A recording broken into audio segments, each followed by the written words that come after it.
ದೇವರು ನಿಮಗೆ ಒಳ್ಳೇದು ಮಾಡ್ತದ ತೂ ನಿನ್ ಜನ್ಮಕ್ಕೆ. ಈ ಜಮೀರ್ ಅಹ್ಮದ್ ಖಾನ್ ಅವರ ಈ ಒಂದು ಡಯಲಾಗ್ ಇದೆಯಲ್ವಾ, ಈ ಡಯಲಾಗ್ ಅನ್ನ ಈಗ ಜನ ತಿರುಗಿಸಿ ಬೆಳಗ್ಗೆಯಿಂದ ಅದೇ ಜಮೀರ್ ಅಹ್ಮದ್ ಖಾನ್ ಅವರಿಗೆ ಹೇಳ್ತಾ ಇದ್ದಾರೆ. ಯಾಕೆ ಹೇಳ್ತಾ ಇದ್ದಾರೆ ಅನ್ನೋದು ನಿಮಗೂ ಗೊತ್ತಾಗಿರುತ್ತೆ, ನೀವು ನೋಡಿರ್ತೀರಾ. ಸಿದ್ದರಾಮಯ್ಯನವರ ನೇತೃತ್ವದ ಸರ್ಕಾರ ಇದ್ದಾಗಲೂ ಕೂಡ ವಿಜಯನಗರ ಜಿಲ್ಲೆ ಉಸ್ತುವಾರಿ ಹೊಣೆಯನ್ನು ಹೊತ್ತಿದಂತಹ ವಸತಿ ಸಚಿವ ಜಮೀರ್ ಅಹ್ಮದ್ ಖಾನ್ ಪಾಪ ಸಮಯದ ಕೊರತೆಯನ್ನ ಉಲ್ಲೇಖ ಮಾಡಿ ವಿಜಯನಗರ ಜಿಲ್ಲಾ ಉಸ್ತುವಾರಿ ಜವಾಬ್ದಾರಿಯನ್ನು ವಹಿಸಿಕೊಳ್ಳೋದಕ್ಕೆ ಸಾಧ್ಯ ಇಲ್ಲ, ನನಗೆ ಸ್ವಾತಂತ್ರ್ಯ ದಿನಾಚರಣೆ ದಿನ ಧ್ವಜಾರೋಹಣ ಎಲ್ಲ ಮಾಡೋದಕ್ಕೆ ಸಮಯ ಇಲ್ಲಪ್ಪ ಅಂತ DK ಶಿವಕುಮಾರ್ ಅವರಿಗೆ ಪತ್ರವನ್ನ ಬರೆದಿದ್ದಾರೆ. ಜಮೀರ್ ಅಹ್ಮದ್ ಖಾನ್ ಅವರಿಗೆ ಒಂದು ಪ್ರಶ್ನೆಯನ್ನ ಕೇಳಬೇಕು. ನಿಮಗೆ ಆಗಸ್ಟ್ 15ಕ್ಕೆ ರಾಷ್ಟ್ರಧ್ವಜವನ್ನ ಹಾರಿಸೋದಕ್ಕೆ ಸಮಯ ಇಲ್ಲ ಅಂತಂದ್ರೆ ದೇಶವನ್ನ ಗೌರವಿಸೋದಕ್ಕಿಂತ ಮುಖ್ಯವಾದಂತ ಕೆಲಸ ಬೇರೆ ಏನಿದೆ? ದೇಶಕ್ಕಿಂತ ಮಿಗಿಲಾಗ್ಬಿಟ್ರೆ ನೀವು ಜಮೀರ್ ಅಹ್ಮದ್ ಖಾನ್ ಅವರೇ? ರಾಷ್ಟ್ರಧ್ವಜಕ್ಕೂ ಸಮಯವನ್ನ ಕೊಡೋದಕ್ಕೆ, ಗೌರವವನ್ನ ಕೊಡೋದಕ್ಕಾಗದಂತಹ ಅಂತಹ ಬ್ಯುಸಿ ವ್ಯಕ್ತಿ ಆಗ್ಬಿಟ್ರ? ದೇಶಕ್ಕಿಂತ ನನಗೆ ಅಧಿಕಾರನೇ ಮುಖ್ಯಪ್ಪ ಅನ್ನುವಂಥ ನಿಮಗಳನ್ನ ಹಾಗಾದ್ರೆ ದೇಶದ್ರೋಹಿಗಳು ಅಂತ ಕರೆಯೋದ್ರಲ್ಲಿ ಏನಾದ್ರೂ ತಪ್ಪಿದ್ಯಾ? ವೀಕ್ಷಕರವರ ಪತ್ರದಲ್ಲಿ ಏನಿದೆ ಅನ್ನುವಂಥದ್ದನ್ನು ಜಸ್ಟ್ ಓದ್ಬಿಡ್ತೀನಿ. ಅದಕ್ಕೂ ಮೊದಲು ನೀವು ನಮ್ಮ ಟಿವಿ ವಿಕ್ರಮವನ್ನು ಸಬ್ಸ್ಕ್ರೈಬ್ ಮಾಡದೇ ಇದ್ದಲ್ಲಿ ದಯವಿಟ್ಟು ಟಿವಿ ವಿಕ್ರಮವನ್ನು ಸಬ್ಸ್ಕ್ರೈಬ್ ಮಾಡಿ. ಸೊ ಪತ್ರದಲ್ಲಿ ಏನಿದೆ ಅನ್ನುವಂಥದ್ದನ್ನು ಜಸ್ಟ್ ಓದ್ಬಿಡ್ತೀನಿ. ರಾಜ್ಯದಲ್ಲಿ ಮುಂದಿನ ದಿನಗಳಲ್ಲಿ ಬಿಬಿಎಂಪಿ ಸೇರಿದ ಹಾಗೆ ಅನೇಕ ಸ್ಥಳೀಯ ಸಂಸ್ಥೆಗಳ ಚುನಾವಣೆ, ವಿಧಾನಸಭಾ ಉಪಚುನಾವಣೆ, ಪಕ್ಷ ಸಂಘಟನೆಯ ದೃಷ್ಟಿಯಿಂದ ಜಿಲ್ಲಾ ಉಸ್ತುವಾರಿ ಸಚಿವರ ಜವಾಬ್ದಾರಿಯನ್ನು ನಿಭಾಯಿಸಲು ಸಮಯದ ಅಭಾವ ಇರುತ್ತದೆ. ಆದುದರಿಂದ ನನಗೆ ರಾಜ್ಯದ ಯಾವುದೇ ಜಿಲ್ಲೆಯ ಜಿಲ್ಲಾ ಉಸ್ತುವಾರಿ ಸಚಿವರ ಜವಾಬ್ದಾರಿಯನ್ನು ನೀಡದಂತೆ ತಮ್ಮಲ್ಲಿ ಕೋರಿದೆ. ಮುಂದುವರೆದಂತೆ ದಿನಾಂಕ 15/8/2026 ಸ್ವಾತಂತ್ರ್ಯ ದಿನಾಚರಣೆಯ ಧ್ವಜಾರೋಹಣ ಹೊಣೆಗಾರಿಕೆ ನೀಡಿದ್ದು ನಾನು ಹಾಜರಾಗಲು ಸಾಧ್ಯವಾಗದ ಕಾರಣ ಅದರಿಂದ ವಿನಾಯಿತಿ ನೀಡಲು ತಮ್ಮಲ್ಲಿ ಕೋರಿದೆ. ಸದರಿ ಜಿಲ್ಲೆಯಲ್ಲಿ ಬರ ಪರಿಸ್ಥಿತಿಯನ್ನು ಓಕೆ ಪಾಪ ಬರೋದಕ್ಕಾಗಲ್ಲ ಅಂತೆ. ಈ ಒಂದು ಪತ್ರವನ್ನ ಓದಿದ ಮೇಲೆ ನನಗೆ ಅರ್ಥ ಆಗಿರುವಂಥದ್ದು, ಇಲ್ಲಿ ಜಮೀರ್ ಅಹ್ಮದ್ ಖಾನ್ ಅವರಿಗೆ ಸಮಸ್ಯೆ ಇರುವಂಥದ್ದು ಸಮಯದಂತೂ ಅಲ್ಲವೇ ಅಲ್ಲ.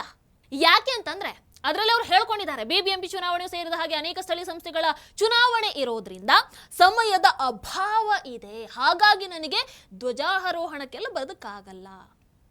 ಫಸ್ಟ್ ಆಫ್ ಆಲ್ GB ಚುನಾವಣೆಗೆ ಬೇಕಾದಷ್ಟು ಸಮಯ ಇದೆ. ಫಸ್ಟ್ ಆಫ್ ಆಲ್ ಯಾವಾಗಂತಾನೆ ಗೊತ್ತಿಲ್ಲ, ಇನ್ನು ಯಾವಾಗಂತಾನೆ ಗೊತ್ತಿಲ್ಲ.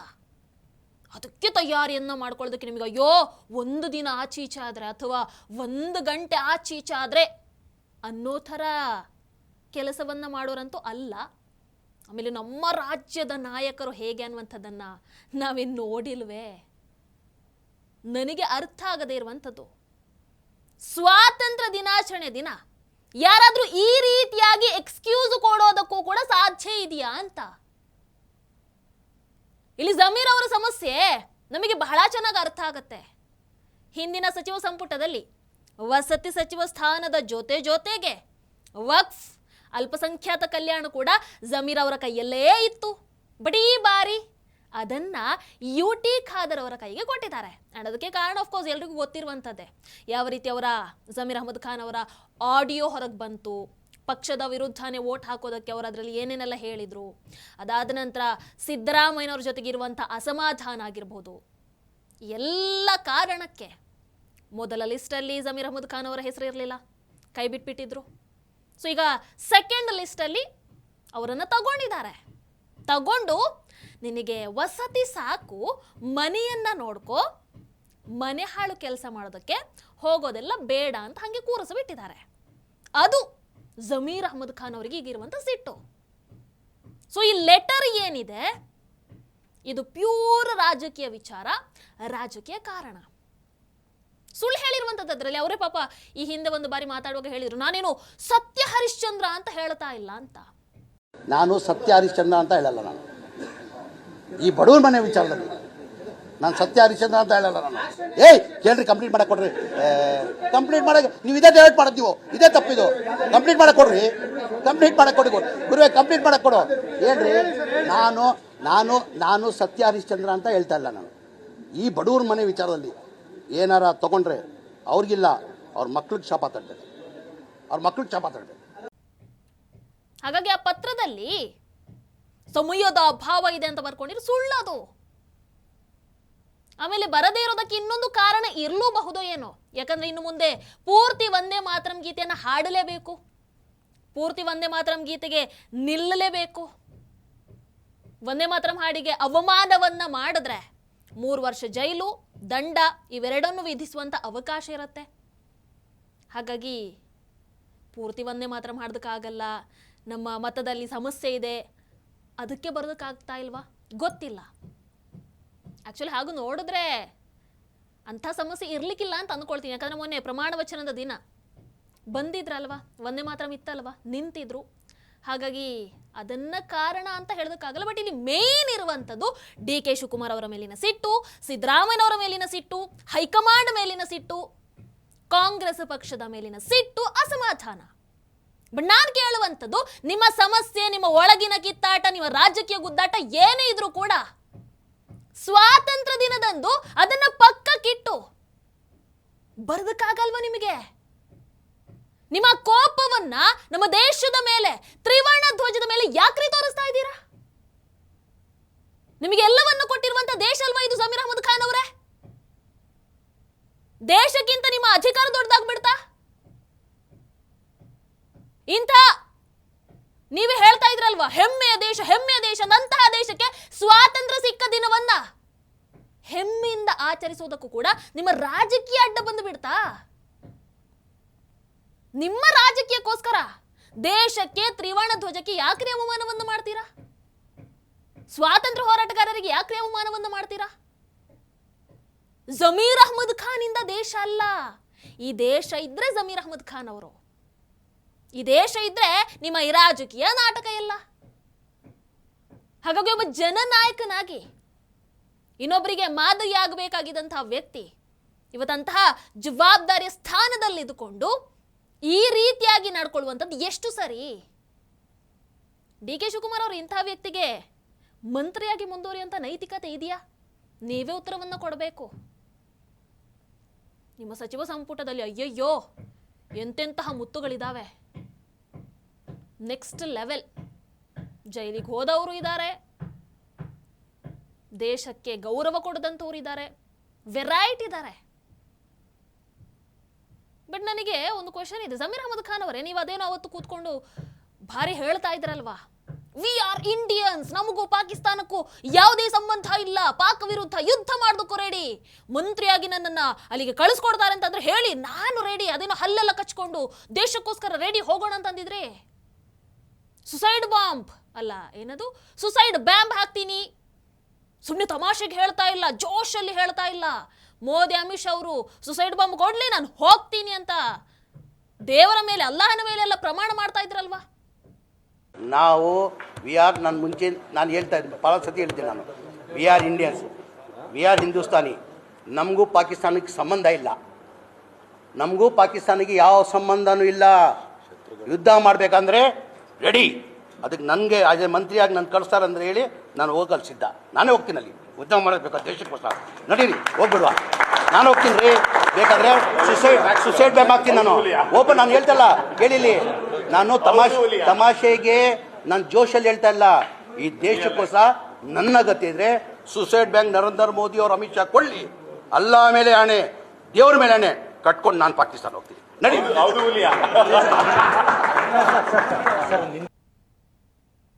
ಇವತ್ತು ಅಷ್ಟೆಲ್ಲ ಹೇಳಿದಂಥವ್ರು ನಿಮ್ಮನೇನು ಯುದ್ಧಕ್ಕೆ ಹೋಗೋದಕ್ಕೆ ಹೇಳ್ತಾ ಇರುವಂಥದ್ದಲ್ಲ, ಅಥವಾ ಅಂತ ಪರಿಸ್ಥಿತಿ ಬಂದಿಲ್ಲ. ನೀವು ಹೇಳ್ದಂಥ ಅದೇ ಹೆಮ್ಮೆಯ ದೇಶಕ್ಕೆ ಸ್ವಾತಂತ್ರ್ಯ ಸಿಕ್ಕ ದಿನವನ್ನ ಆಚರಿಸುವಂಥದ್ದು, ಧ್ವಜಾರೋಹಣ ಮಾಡೋದಕ್ಕೆ ಹೋಗ್ಬೇಕಾಗಿದ್ದಂಥದ್ದು, ಅದಕ್ಕೂ ಆಗ್ತಾ ಇಲ್ವ ನಿಮಗೆ? ನಿಮ್ಮ ಅಧಿಕಾರ ಆಚೀಚೆ ಆದ ಕೂಡಲೇ ಓಹ್, ದೇಶದ ಮೇಲಿರುವಂತ ಪ್ರೀತಿ, ಗೌರವ, ಜೋಶು ಎಲ್ಲ ಹೋಗ್ಬಿಡ್ತಾ ಜಮೀರ್ ಅಹಮದ್ ಖಾನ್ ಅವರೇ? ಎಲ್ಲ ಮೈಕ್ ಮುಂದೆ ಮಾತ್ರನಾ? ದೇಶ, ದೇಶ ಪ್ರೇಮ ಮೈಕ್ ಮುಂದೆ ಮಾತ್ರ? ವೀಕ್ಷಕರು, ಈ ವಿಚಾರವಾಗಿ ಸದನದಲ್ಲೂ ಕೂಡ ಜೋರು ಗಲಾಟೆ ಆಯಿತು. ಸುನಿಲ್ ಕುಮಾರ್ ಅವರು ಜಮೀರ್ ಅಹಮದ್ ಖಾನ್ ಧ್ವಜಾರೋಹಣಕ್ಕೆ ಬರೋದಕ್ಕಾಗಲ್ಲ ಅಂದಿದ್ದನ್ನ ಉಲ್ಲೇಖ ಮಾಡಿ, ಆ ಪತ್ರವನ್ನು ಉಲ್ಲೇಖ ಮಾಡಿ ಒಬ್ಬ ಸಚಿವರೊಬ್ರು ಈ ರೀತಿಯಾಗಿ ಪತ್ರವನ್ನು ಕೊಡ್ತಾರೆ, ಅದನ್ನ ಸರ್ಕಾರ ಸ್ವೀಕಾರ ಮಾಡುತ್ತೆ ಅಂತಂದ್ರೆ ಹೆಂಗೆ? ಹಾಗಾದ್ರೆ ಸ್ವಾತಂತ್ರ್ಯೋತ್ಸವ ಆಚರಣೆ ಯಾರಿಗೋಸ್ಕರ? ಸ್ಥಳೀಯ ಸಂಸ್ಥೆ JBA ಚುನಾವಣೆ ಇದೆ, ಈ ಒಂದು ಕಾರಣವನ್ನು ಕೊಡ್ತಾರೆ. ಜಿಲ್ಲಾ ಸ್ವಾತಂತ್ರ್ಯೋತ್ಸವದಲ್ಲಿ ಭಾಗಿಯಾಗುವಂಥದ್ದು ಒಂದು ಗೌರವದ ಸಂಕೇತ. ಸಮಯ ಇಲ್ಲ ಅಂತ ಹೇಳಿದ್ರೆ ಅಂತಹ ಸಚಿವರ ಅಗತ್ಯ ಏನಿದೆ? ರಾಷ್ಟ್ರದ ಧ್ವಜವನ್ನ ಹಾರಿಸೋದಕ್ಕೆ ಜಮೀರ್ ಅಹ್ಮದ್ ಖಾನ್ ಅವರಿಗೆ ಸಮಯ ಇಲ್ವಾ? ರಾಷ್ಟ್ರೀಯ ದಿನಾಚರಣೆಗೆ ಇವರು ಎಷ್ಟು ಮಹತ್ವವನ್ನು ಕೊಟ್ಟಿದ್ದಾರೆ ಅನ್ನುವಂಥದ್ದು ಇಲ್ಲೇ ಅರ್ಥ ಆಗತ್ತೆ. ಅಂತಹ ಸಚಿವರನ್ನ ಯಾಕೆ ಸಂಪುಟದಲ್ಲಿ ಇಟ್ಕೊಳ್ತೀರಾ ಅಂತ ಜೋರಾಗಿ ಮಾತಾಡ್ತಾರೆ. ಭಾಗವಹಿಸ್ತೀನಿ ಅನ್ನುವಂಥದ್ದು ಒಂದು ಗೌರವದ ಸಂಕೇತ.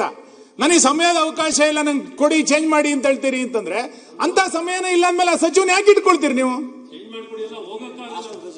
ರಾಷ್ಟ್ರಧ್ವಜ ಹೊರಿಸ್ಲಿಕ್ಕೆ ಸಮಯ ಇಲ್ಲ. ನೀವು ಅವ್ರು ಹೇಳಿದಾರೆ ಇಲ್ಲಿ 15/8/2026 ಸ್ವಾತಂತ್ರ್ಯ ದಿನಾಚರಣೆ ಧ್ವಜಾರೋಹಣ ಹೊಣೆಯಾಣಿಕೆ ನೀಡಿದ್ದು ನಾನು ಹಾಜರಾಗಲು ಸಾಧ್ಯವಾಗುವುದಿಲ್ಲ ಅಂತ ಕೊಟ್ಟಿದ್ದಾರೆ. ಏನ್ ಹಂಗಾರ ಅರ್ಥ? ಏನ್ ಆರೋಗ್ಯ? ಯಾರ ಆರೋಗ್ಯ? ಸುಮ್ಮನೆ ನೋಡಿ, ಇದು ಈ ತರದನ್ನೆಲ್ಲ ರಾಜ್ಯದ ಜನ ಸಹಿಸ್ಕೊಳ್ಳಿಕ್ ಸಾಧ್ಯ ಇಲ್ಲ. ನೀವು ಇಲ್ಲಿ ವಿಧಾನಸೌಧದೊಳಗೆ ಪಾಕಿಸ್ತಾನ ಜಿಂದಾಬಾದ್ ಘೋಷಣೆ ಕೂಗಿದಾಗ್ಲೂ ಮೌನವಾಗಿರ್ತೀರಿ. ಒಬ್ಬ ಸಚಿವ ರಾಷ್ಟ್ರಧ್ವಜವನ್ನು ಹಾರಿಸ್ಲಿಕ್ಕೆ ನಾನು ಹೋಗಲ್ಲ ಅಂತಂದಾಗ್ಲೂ ಕೂಡ ನೀವು ಮಾತಾಡ್ತೀರಿ ಅಂತಂದ್ರೆ ಪರಮೇಶ್ವರ್ ಅವರೇ, ಇದನ್ನ ಸಮರ್ಥನೆ ಮಾಡ್ಕೋಬೇಡಿ ನೀವು. ಇಂಥ ಸಚಿವ ವಜಾ ಮಾಡಿಯಲ್ಲ, ಯಾರು ಬೇಡ ಈಗ ಆ ಸಚಿವನ ಇಟ್ಕೊಳ್ಳಿ ಯಾರು ಹೇಳಿದ್ದಾರೆ? ಜಿಲ್ಲೆಗೆ ಬೇರೆಯವ್ರನ್ನ ಕಳಿಸ್ತೀವಿ. ಜಿಲ್ಲೆ ಬೇರೆ ಸರ್, ನೀವು ಉಸ್ತುವಾರಿ ಸಚಿವರನ್ನ ಚೇಂಜ್ ಮಾಡಬೇಕು ಅಂತ ವಾದ.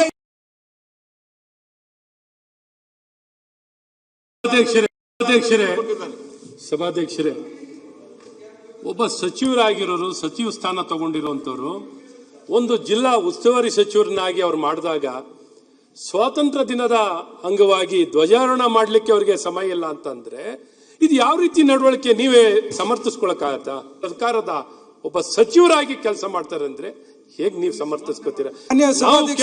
ನೀವು ಉಸ್ತುವಾರಿ ದಾರಿ ತಪ್ಪುವಂತ ಕೆಲಸ ಮಾಡ್ತಾ ಇದ್ದಾರೆ. ಈ ವ್ಯಕ್ತಿ, ಈ ನಡವಳಿಕೆ ನಿಜಕ್ಕೂ ರಾಜ್ಯಕ್ಕೆ, ದೇಶಕ್ಕೆ ರಾಷ್ಟ್ರ ಧ್ವಜಕ್ಕೆ ಅವಮಾನ ಮಾಡಿದ್ದಾರೆ. ವಿರೋಧ ಪಕ್ಷದ ಕೆಲಸ ಮಾಡಿರುವಂತವರು ಈ ಸಚಿವರು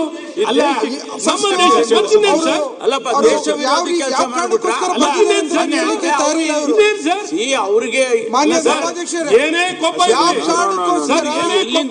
ಸಚಿವರು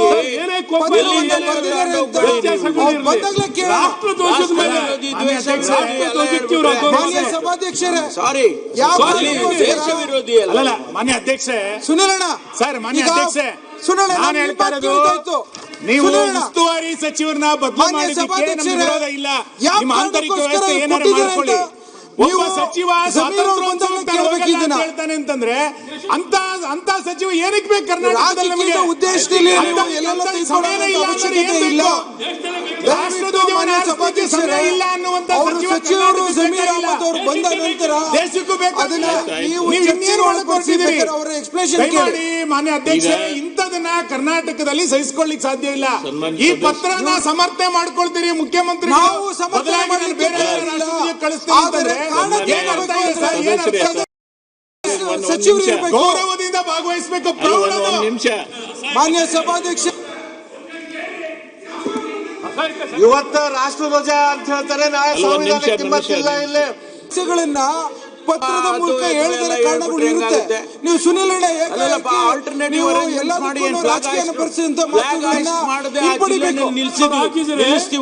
ಸರ್ ಆಗಿದ್ರೆ ಅವ್ರ ಕಷ್ಟ ಅವ್ರು ಹೇಳ್ಕೊಂಡಿದ್ದಾರೆ. ಬೇರೆ ಆಲ್ಟರ್ನೇಟಿವ್ ಅರೇಂಜ್ಮೆಂಟ್ ಮಾಡಿ ಸ್ವಾತಂತ್ರ್ಯ ದಿನಾಚರಣೆ ಮಾಡ್ತಿರ್ಬೇಕಾದ್ರೆ ಅನಾರೋಗ್ಯರಾಗಿದ್ರೆ ಪೂರ ಕೇಳ್ರಿ ಡಾಕ್ಟರ್. ಅನಾರೋಗ್ಯವಾಗಿದ್ರೆ okay sir. ನನ್ನ ಪ್ರಶ್ನೆ, ರಾಷ್ಟ್ರಧ್ವಜಕ್ಕೆ ಆಲ್ಟರ್ನೇಟ್ ಮಾಡಬೇಡಿ, ರಾಷ್ಟ್ರಧ್ವಜ ಹಾರಿಸ್ಲಿಕ್ಕೆ ಅಂತ ಸಮಯದ ಅಭಾವ ಇದೆ ಅಂದ್ರೆ ಸಚಿವನ ತೆಗಿರಿ ಆಲ್ಟರ್ನೇಟ್. ನೀವು ಅದು ಬಿಟ್ಟು ನೀವು ರಾಷ್ಟ್ರಧ್ವಜಕ್ಕೆ ನಾವು ಸ್ವಾತಂತ್ರ್ಯೋತ್ಸವಕ್ಕೆ ಆಲ್ಟರ್ನೇಟ್ ಅದು ಜನ ಅಲ್ಲ, ಅದು ಆಲ್ಟರ್ನೇಟ್ ಅಲ್ಲ. ನಾವು ಆಲ್ಟರ್ನೇಟ್ ನಿರೀಕ್ಷೆ ಬಿಡಿ ಅದನ್ನ, ಅಲ್ಲ ನಮಗ್ ಬಿಡಿ ಅದನ್ನ, ನಿಮಗ್ ಬಿಡೋದಲ್ಲ. ರಾಷ್ಟ್ರಧ್ವಜದ ಅಗೌರವ ಕೊಡಬೇಡಿ. ಬಡವಾಗ ಬಂದ್ರು ನೋಡಿ ಡಾಕ್ಟರ್ ಜಿ ಪರಮೇಶ್ವರ್ ಅವರು ಸಮರ್ಥನೆ ಮಾಡ್ಕೊಳ್ಳೋದಕ್ಕೆ ಇಳಿದು ಬಿಡ್ತಾರೆ. ಪಾಪ ಆರೋಗ್ಯ ಕಾರಣದಿಂದ ಜಮೀರ್ ಅಹ್ಮದ್ ಖಾನ್ ಅವರಿಗೆ ಹೋಗೋದಕ್ಕೆ ಆಗ್ತಾ ಇಲ್ಲ, ಹಾಗಾಗಿ ಇದನ್ನ ವಿರೋಧ ಮಾಡೋದು ಸರಿಯಲ್ಲ ಅಂತ ಆ ವಿಚಾರವಾಗಿ ಸಮರ್ಥನೆ ಮಾಡೋದಕ್ಕೆ ಬರ್ತಾರೆ. First of all doctor G Parameshwar ಅವರಿಗೆ ಆರೋಗ್ಯ ಸಮಸ್ಯೆ ಇದೆ ಅಂತ ಹೇಳಿದ್ದು ಯಾರು? ಯಾಕಂದ್ರೆ ಆ ಪತ್ರದಲ್ಲಿಲ್ಲ, ಯಾರಿಗೂ ಗೊತ್ತಿಲ್ಲದೆ ಇರುವಂಥ ವಿಚಾರ ಪರಮೇಶ್ವರ್ ಅವರಿಗೆ ಹೆಂಗೆ ಗೊತ್ತಾಯಿತು? ಇರಲಿ, ನನಗೆ ಪರಮೇಶ್ವರ್ ಅವರು ಆರೋಗ್ಯ ಸಮಸ್ಯೆದ ಬಗ್ಗೆ ಸಮರ್ಥನೆ ಮಾಡ್ಕೊಳ್ತಾ ಇದ್ದಾಗ ಜಮೀರ್ ಅಹ್ಮದ್ ಖಾನ್ ಅವರ ಈ ಹಿಂದಿನ ಒಂದು ಮೀಡಿಯಾಗೆ ಕೊಟ್ಟಂತ ಒಂದು ಬೈಟ್ ನೆನಪಾಗಬೇಡತ್ತು. ಒಂದು ಬಾರಿ ನೋಡ್ಕೊಂಡು ಬನ್ನಿ. ನಮ್ಮ ಮಾಜಿ MLA ರಫೀಕ್ ಅಹಮದ್ ಖಾನ್ ಅವರು ಮನೆಯಲ್ಲಿ ತಿಂಡಿ ವ್ಯವಸ್ಥೆ ಮಾಡಿದ್ರು ತುಮಕೂರಲ್ಲಿ. ಆ ತಿಂಡಿ ತಿನ್ನುವಾಗ ಸ್ವಲ್ಪ ವಡೆ ಚೆನ್ನಾಗಿತ್ತಂತ 2 ವಡೆ ಜಾಸ್ತಿ ತಿನ್ಬಿಟ್ಟೆ. ಹಾಗಾಗಿ ಸ್ವಲ್ಪ ಗ್ಯಾಸ್ಟ್ರಿಕ್ ಪ್ರಾಬ್ಲಮ್ ಆಗಿಬಿಟ್ಟು ಸ್ವಲ್ಪ ಎದೆನೋ ಹಂಗೆ ಕಾಣಿಸ್ತು. ಬಂದು ಚೆಕ್ ಮಾಡಿಸ್ಕೊಂಡು ENT ಮಾಡಿದೆ, ಈಕೋ ಮಾಡಿದೆ, ಬ್ಲಡ್ ಟೆಸ್ಟ್ ಮಾಡಿದೆ. ಎಲ್ಲ ದೇವ್ರ ದಯೆಯಿಂದ ಎಲ್ಲ ನಾರ್ಮಲ್ ಇದೆ, ಏನೂ ಸಮಸ್ಯೆ ಇಲ್ಲ. ಅದೇ ಎಲ್ಲ ನಾರ್ಮಲ್ ಇದೆ ಡಾಕ್ಟರ್ ಹೇಳಿದ್ದಕ್ಕೆ ನಾನು ಹೇಳ್ತಾ ಇರೋದು. ನಾನು ಏನಾಯಿತು, ಸ್ವಲ್ಪ ಎದೆನೂ ಬಂದಂಗೆ ಆಯಿತು. ರಿಕ್ಸ್ ತೊಗೊಳೋದು ಬೇಡ ಅಂತ ಹೇಳ್ಬಿಟ್ಟು ಹೆಂಗೋ ಚಿತ್ರದುರ್ಗ ಕಾರ್ಯಕ್ರಮ ಆಯಿತು, ಒಂದು ಹಾಸ್ಪಿಟ್ಲ್ ಇದ್ದು ತೋರಿಸು ಅಂತ ಬಂದ್ವಿ. ಎಲ್ಲ ಥರ ಟೆಸ್ಟ್ ಮಾಡಿದ್ರು, ಬ್ಲಡ್ ಟೆಸ್ಟು ತೊಗೊಂಡು ಮಾಡಿದ್ರು, ಬ್ಲಡ್ ಸ್ಯಾಂಪಲ್ ತೊಗೊಂಡು ಅದು ಟೆಸ್ಟ್ ಮಾಡಿದ್ರು, ಈಕೋ ಮಾಡಿದ್ರು, ENT ಮಾಡಿದ್ರು, ಎಲ್ಲ ಮಾಡಿದ್ರು. ಎಲ್ಲ ಥರ ನಾರ್ಮಲ್. ಗ್ಯಾಸ್ಟ್ರಿಕ್ ಆಗಿತ್ತು, ಹಾಗಾಗಿ ಸ್ವಲ್ಪ ಒಂಚೂರು ಎದೆನೋ ಬಂದಿತ್ತು. ದುರ್ಗಾ ನಿಯರ್ ಇರುವಾಗ ಇಲ್ಲೇ ತುಮಕೂರಲ್ಲಿ ಬಿಡುವಾಗ ಸ್ವಲ್ಪ ವಡೆ ಚೆನ್ನಾಗಿತ್ತಂತ 2 ವಡೆ ಜಾಸ್ತಿ ತಿನ್ಬಿಟ್ಟೆ. ಹಾಗಾಗಿ ಸ್ವಲ್ಪ ಗ್ಯಾಸ್ಟ್ರಿಕ್ ಪ್ರಾಬ್ಲಮ್ ಆಗಿಬಿಟ್ಟು ಸ್ವಲ್ಪ ಎದೆನೋ ಹಂಗೆ ಕಾಣಿಸ್ತು.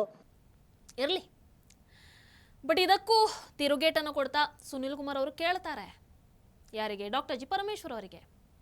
ಪತ್ರದಲ್ಲಿ ಹೀಗೆ ಉಲ್ಲೇಖ ಮಾಡಿಲ್ಲ ಅಲ್ವಾ, ಆರೋಗ್ಯ ಸಮಸ್ಯೆ ಇದೆ ಅಂತದ್ರಲ್ಲಿ ಹೇಳಿಲ್ಲ. ವಿಧಾನಸೌಧದಲ್ಲಿ ಪಾಕಿಸ್ತಾನದ ಪರ ಘೋಷಣೆಯನ್ನು ಕೂಗಿದ್ರೆ ನೀವು ಮೌನವಾಗಿಬಿಡ್ತೀರಾ? ಸಚಿವರೊಬ್ಬರು ರಾಷ್ಟ್ರ ಧ್ವಜವನ್ನು ಹಾರಿಸಲ್ಲ ಅಂತಂದಾಗ ಅದನ್ನೂ ಸಮರ್ಥನೆಯನ್ನು ಮಾಡ್ಕೊಳ್ತೀರಾ? ಇದೆಲ್ಲ ಬೇಡ.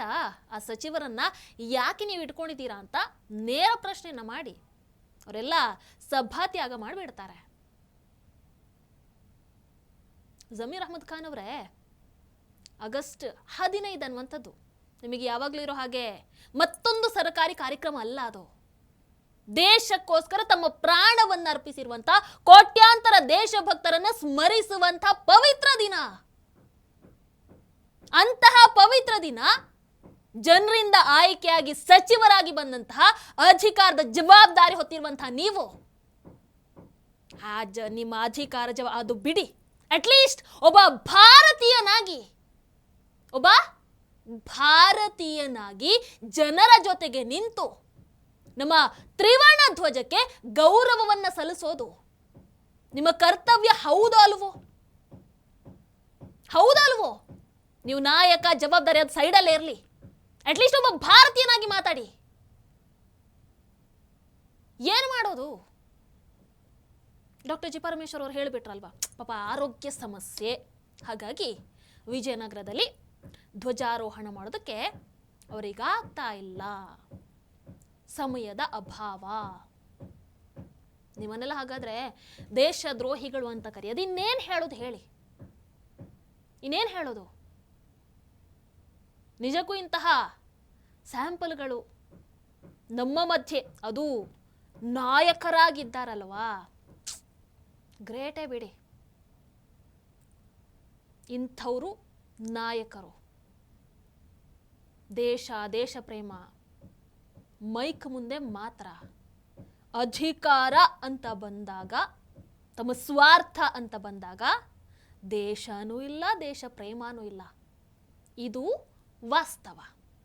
ಇದರ ಬಗ್ಗೆ ನಿಮ್ಮ ಅಭಿಪ್ರಾಯನೂ ಕಮೆಂಟ್ ಮಾಡಿ. ನಮಸ್ಕಾರ. ಟಿವಿ ವಿಕ್ರಮ, ದೇಶ ನಿಮ್ಮ ಕೈಯಲ್ಲಿ. ಈ ಕಾರ್ಯಕ್ರಮ ನಿಮಗೆ ಇಷ್ಟ ಆಗಿದ್ದಲ್ಲಿ ಲೈಕ್, ಶೇರ್ ಹಾಗೂ ಕಮೆಂಟ್ ಮಾಡಿ. ಟಿವಿ ವಿಕ್ರಮದ ಕಾರ್ಯಕ್ರಮಗಳನ್ನು ನಿರಂತರವಾಗಿ ವೀಕ್ಷಿಸಲು ಸಬ್ಸ್ಕ್ರೈಬ್ ಮಾಡಿ, ಬೆಲ್ ಐಕನ್ ಒತ್ತಿ.